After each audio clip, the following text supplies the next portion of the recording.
Hello everyone and welcome back to another video. Today I'm going to talk about the benevolent universe premise a little bit. So, life is beautiful. There is so much potential for happiness in everything that you can do. And it seems so depressing for me to think that some people don't notice this fact or acknowledge this fact or live life with a constant feeling like or with a constant underlying sadness. They can feel moments of joy, moments of pleasure, but their underlying feature is sadness. And that seems very depressing to me because ultimately I think a lot of people don't hold the benevolent universe premise, which is the idea that for the good, happiness will come. Happiness is possible in this world to those who have the right principles, for those who follow who have a good life. However, for people who hold the benevolent universe premise, there's obviously going to be sadness in the world. Stuff like that happens, but underlying there's this feeling of elation, this feeling of happiness deep underneath. So that even when sad times hit, there's this feeling of, no, it's going to be okay, because the good wins in the end. I'm going to be happy because the good wins in the end. And life is beautiful. And that is probably the most fundamental shift that has happened with me when I discovered objectivism and began to apply it to my life. So how can the good win? How can I be so certain that the good wins? Well, this is fundamentally because of the nature of what the good is and the nature of reality. A is A. Everything is what it is and acts according to its nature. So, when you're a good person, when you act according to reality, to what reality dictates will lead to happiness, because that's ultimately what the good is. The good is, in the objectivist conception, someone who acts according to their rational self-interest, who uses their mind to look at reality and obtain the principles required for them to act more rationally in life and ultimately achieve happiness. So, for a good person, then, ultimately happiness will come, whether in the short run or the long run, because ultimately they're acting according to reality and following the proper principles that will lead to happiness. So ultimately, the good will win in the end, because the good is that which acts according to reality. So that is why, as an objectivist, I can hold the benevolent universe premise, because I know that if I act according to the proper principles, I will be happy in the end. If I act according to reality, according to using my mind and thinking about what principles will lead me to happiness, if I act in that way, I will ultimately be happy. So once I know that, I can begin to focus on the potential for happiness. I can focus on all these things that I see in reality. So I can look out and see people in beautiful relationships, or I can see people with productive careers that are making them happy or that are giving them meaning in life.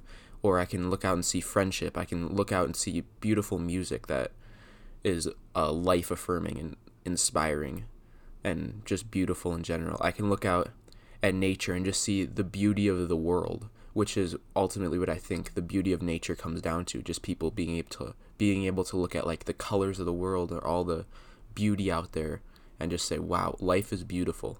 And like looking at all the potential in nature and all just the beauty of life. And I can look out at like a city and say, wow, a human being built this, and that's amazing. And this is something that I could do in the future, or this is something that my mind has the capacity to do. And ultimately all this, it just builds a very happy sense of life, and it builds self-esteem, understanding that my mind has the potential for happiness as well. So yeah, ultimately the benevolent universe premise leads one to having this underlying happiness when they look out at the world, because they can look out and see the potential, knowing that one day they will achieve that potential as long as they follow the rational principles that they are in constant striving towards creating. And this constant striving towards creating, it takes effort, yeah, but you know that if you keep striving and you keep working hard to create the proper principles in your life, then you will one day attain those principles, and you will ultimately discover happiness. As the evil, the pleasure-seeking short run, or just the nihilism, it can win in the short run, because I mean it can like leech off the good, it can do all sorts of things to win in the short run. But ultimately, over time, rationality does win, because rationality in accordance to reality and your principles, those are the only things that are consistent with reality. And since A is A, everything behaves according to its nature, then those things will behave according to their nature to follow reality, and ultimately those who follow reality will attain their goals. So then, on a related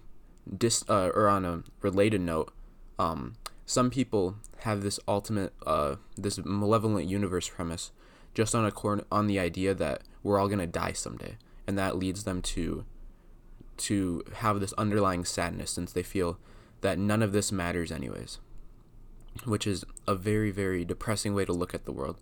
But it's very caused by the strong existentialist philosophy and the trends of that in our culture.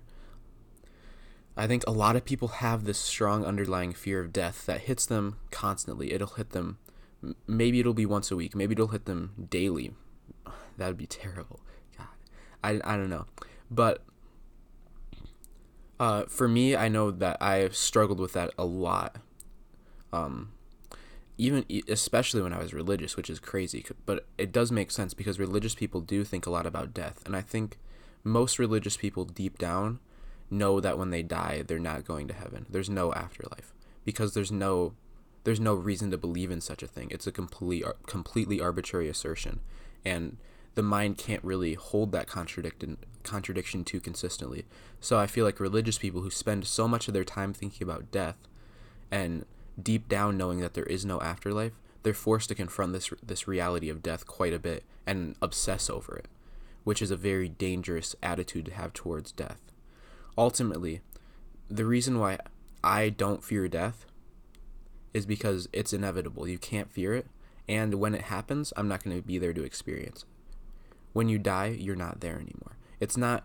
I think a lot of people conceptualize death as you're being there in this eternal darkness, and you're like viewing consciously this eternal darkness for forever. But you're not going to be there. You're not going to have that consciousness to view it.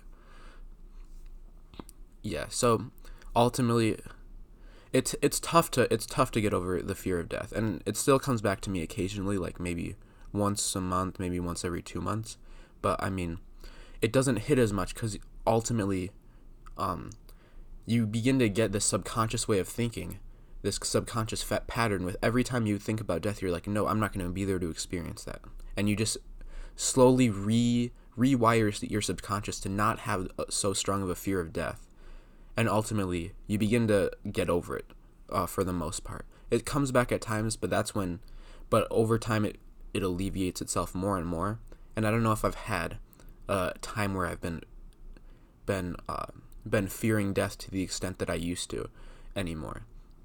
I don't feel like death is that big of a deal anymore in my life, because ultimately there's so much potential for happiness in life, and that's what I should be focusing on, not this inevitable thing that's going to happen and that I won't even get to experience.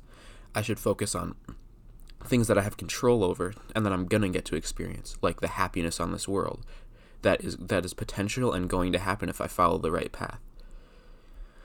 I think that's all I have to say for today. Thank you guys for watching. See you guys in the next video, and peace.